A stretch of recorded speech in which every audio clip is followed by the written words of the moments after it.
Hyde Park is a culturally rich neighborhood in the heart of Los Angeles. But for years, residents there have had to live with the fear of gang violence every day. However, that is changing. The city is working hard to clean up the streets with a special injunction targeted at the rolling 60's Crips. Mark Istuk has more.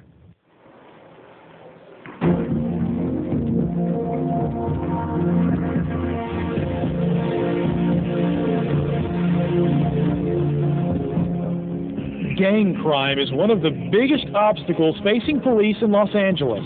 Every day, officers deal with graffiti, theft, assault, even murder.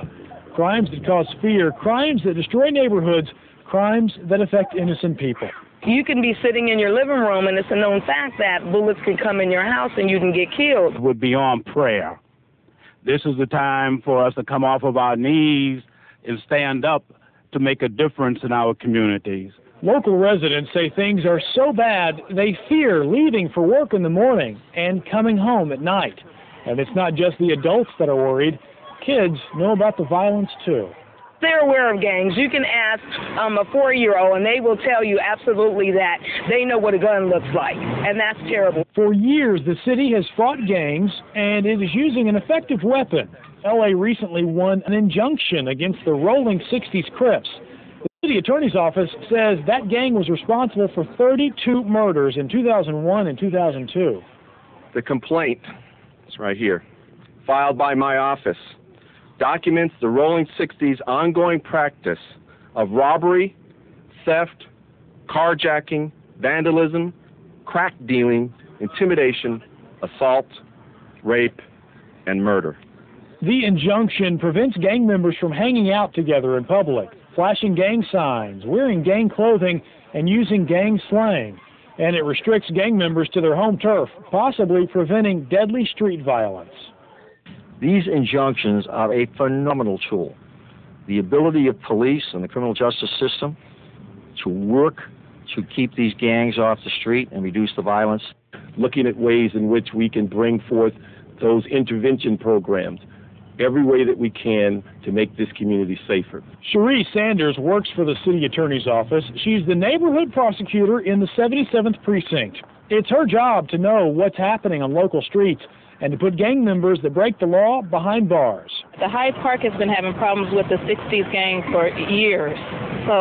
They're so prevalent. You can see them everywhere. They congregate. Even when they're not doing anything, there's the intimidation factor, and that's been ongoing. This is the first gang injunction I am supporting because I have to grow and evolve and think about the civil rights of men, women, and children who are being slaughtered to death in my community. The limitations that are being placed on them, which might seem onerous to some, are vitally necessary to ensure that the liberties that are guaranteed for all can be enjoyed.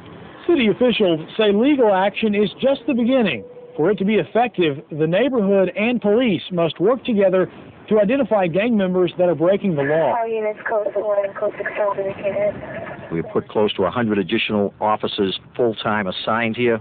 We have moved in additional units.